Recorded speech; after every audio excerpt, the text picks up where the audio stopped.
In this short and shareable video, we are only going to cover Manny's encounter with the flying skeletal pigeons. At first glance, these pigeons just seem to be an impossible video game thing. They're not built aerodynamically, they shouldn't be able to fly. But I'm going to show you that not only does their flight make perfect, rational sense, but that it also explains other aspects of Grim Fandango that without the flying pigeons may seem to be just underthought plot holes. So join me for Flying Skeletal Pigeons Explain Everything.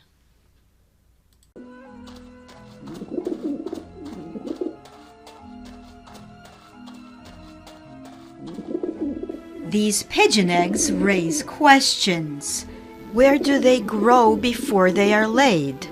And what are the mating habits of skeletal pigeons anyway? But most troubling to me are the spiritual implications of a being born directly into the land of the dead.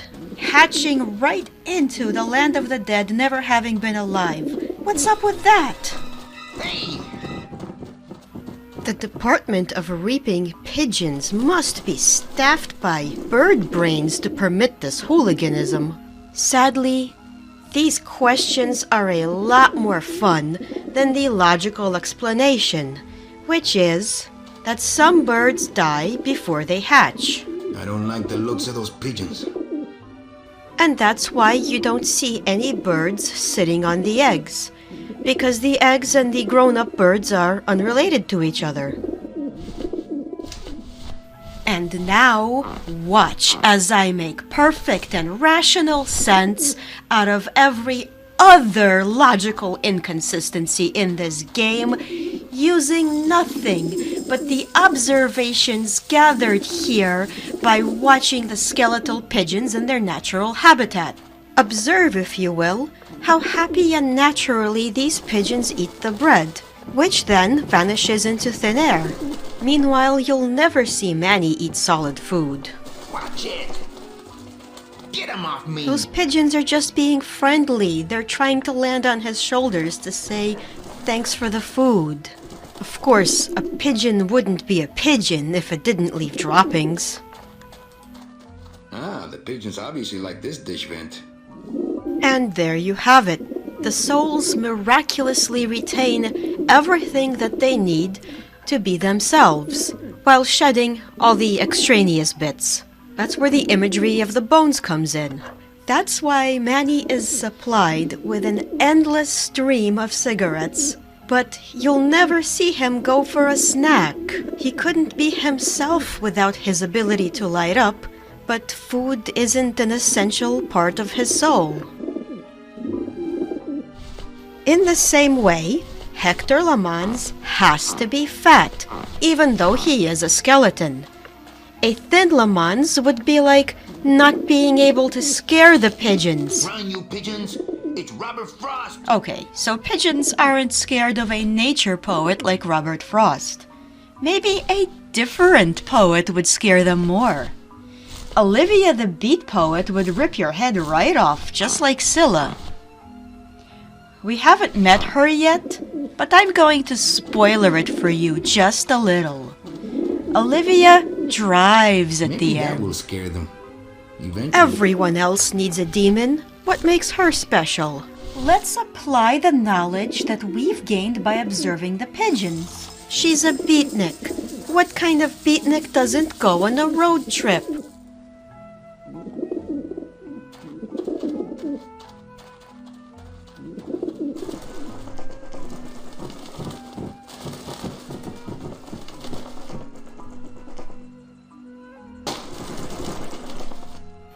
Beautiful.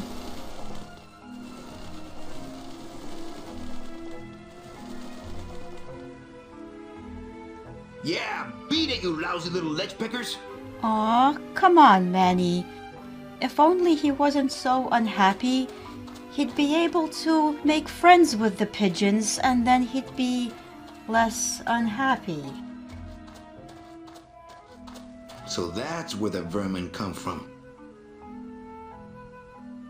You must come with me, young ones, for I am the Grim Reaper. Wrong department, Manny. You're not in the pigeon department, remember?